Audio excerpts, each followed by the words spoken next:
अस्सलामुअलैकुम, आप देख रहे हैं बोल न्यूज हेडक्वार्टर्स। मैं हूं सहरिश जुहेब और मैं हूं शाइस्ता शहजाद। हेडलाइंस आपने जानी, बुलेटिन में आपको बताएंगे। मजहबी जमात पर लगी पाबंदी खत्म करने की सिफारिशात 18 वज़रा की हिमायत मिल गई। मजहबी जमात से करदम का स्टेटस हटाने के मामले में पहली पेशरफ्त सामने आ गई है। पंजाब काबीना ने TLP से पाबंदी हटाने की मंजूरी दे दी।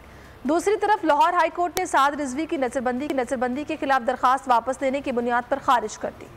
मजहबी जमात पर लगी पाबंदी खत्म करने की सिफारिशात 18 वज़रा की हिमायत मिल गई। मजहबी जमात से कलअदम का स्टेटस हटाने के मामले में पहली पेशरफ्त सामने आ गई। पंजाब काबीना ने मजहबी जमात से पाबंदी हटाने की मंजूरी दे दी, जिसके बाद अब वफाकी हुकूमत के अगले इक़दाम का इंतजार है। वफाकी हुकूमत ने मजहबी जमात से पाबंदी हटाने के हवाले से पंजाब हुकूमत से राय तलब की थी। वज़ीर आला पंजाब सेक्रेटेरिएट ने असम्बली काबीना कमेटी बराए कानून को भेजी थी। दूसरी जानिब लाहौर हाई कोर्ट ने साद रिजवी की नजरबंदी के खिलाफ दरख्वास्त वापस लेने की बुनियाद पर खारिज कर दी। दरख्वास्त गुजार के वकील ने मौक़िफ़ इख्तियार किया कि दरख्वास्त गैर मौसर हो चुकी, इसलिए वापस लेते हैं। अदालत ने रिमार्क्स दिए कि दरख्वास्त गुजार अमीर हुसैन मजीद मामला आने पर दोबारा दरख्वास्त दे सकते हैं। इन नुकात को आप सुप्रीम कोर्ट में उठाएं, हम इस दरख्वास्त की हद तक मामले को देखेंगे। मजहबी जमात का मार्च रोकने में नाकामी, CCPO गुलाम महमूद डोगर और DIG इन्वेस्टिगेशन शारिक जमाल को ओहदे से हटा दिया गया। फयाज अहमद नए CCPO लाहौर तैनात, जबकि हसन यूनिस DIG ऑपरेशन तैनात कर दिए गए। नोटिफिकेशन भी जारी कर दिया गया।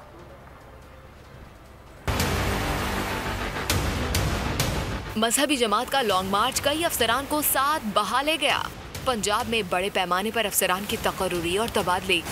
CCPO गुलाम महमूद डोगर और DI इन्वेस्टिगेशन शारिक जमाल को ओहदे से हटा दिया गया। फयाज अहमद नए CCPO लाहौर तैनात, जबकि हसन यूनुस DIG ऑपरेशन तैनात कर दिए गए।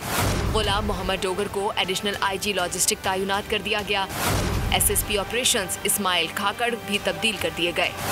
DPO मियावाली मुस्तनसन फिरोज को SSP ऑपरेशंस तैनात कर दिया गया।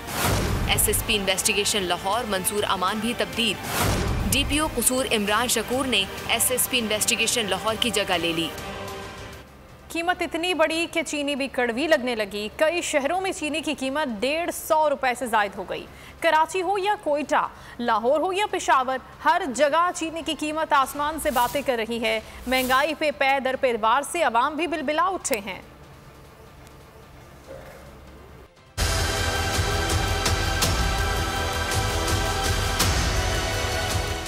ये महंगाई, कीमत इतनी बढ़ी कि चीनी भी कड़वी लगने लगी। मुख्तलिफ इलाकों में चीनी 150 रुपए किलो तक बेची जा रही है। लाहौर में मुकामी चीनी 130 से लेकर 140 रुपए फरोख्त होने लगी। चीनी माफिया, घी माफिया इतना महंगा हो गया। वज़ीर आज़म साहब कह रहे हैं कि ये मेरे बस की बात नहीं है, मैं इनसे बात कर सकूं। वो जनाब 100 रुपये चीनी थी, 100 रुपये करते करते करते अब 130, 140 में बिक रही है। फिर उन्होंने भाई 10 रुपये कम कर देने हैं। लो जी, चीनी का रेट पक्का हो गया जी। तो तरीका है इसका। कराची में भी सूरत हाल मुख्तलिफ नहीं। इस्लामाबाद में चीनी मजीद 5 रुपए इजाफे के बाद 130 रुपए फी किलो हो गई। पेशावर में चीनी की कीमत में बड़ा जंप, फी किलो कीमत 150 रुपए तक जा पहुंची। ऐलान तो वो करते रहते हैं और हर ऐलान माशाल्लाह जो है वो वापस चला जाता है। तो अल्लाह करे कि ये हो जाए, वरना लोग तो भूखे मार रहे हैं। पैकेज जो है सिर्फ बरहना पैकेज है, सिर्फ नाम का पैकेज है, लोगों को लालूपोप दे रहा है और कुछ नहीं है।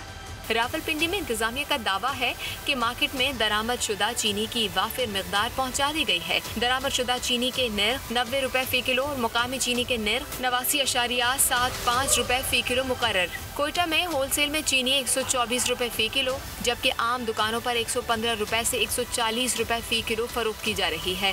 फैसलाबाद में सरकारी निर्ख पर चीनी दस्तियाब नहीं। मुल्तान में शहरी इंतजामिया के सेल पॉइंट्स पर चीनी 90 रुपए फी किलो मिल रही है, जबकि आम ग्रोसरी स्टोर्स पर चीनी 100 से 110 रुपए फी किलो फरोख्त की जा रही है।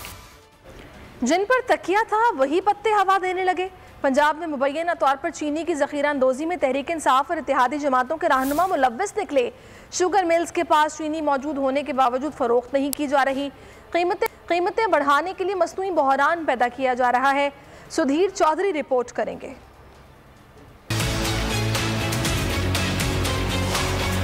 चीनी मौजूद है लेकिन फरोख्त नहीं करेंगे। पंजाब की कई शुगर मिल्स मसनूई बहरान पैदा करने में मुलव्वस। मुख्तलिफ शहरों के डिप्टी कमिश्नर्स ने भी मिल्स के पास चीनी मौजूद होने की तस्दीक कर दी।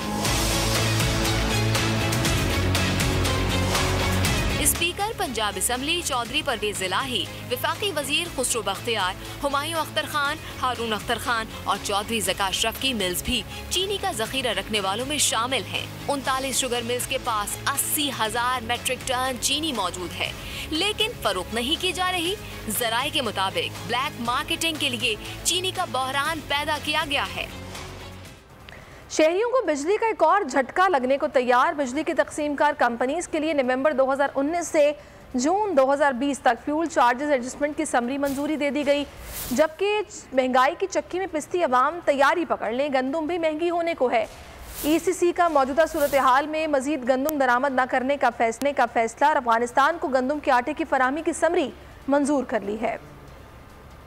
तो अगर आपकी माहाना आमदन 31,000 रुपए से कम है तो सस्ता राशन हासिल कर सकते हैं। हुकूमत एहसास राशन प्रोग्राम शुरू कर रही है।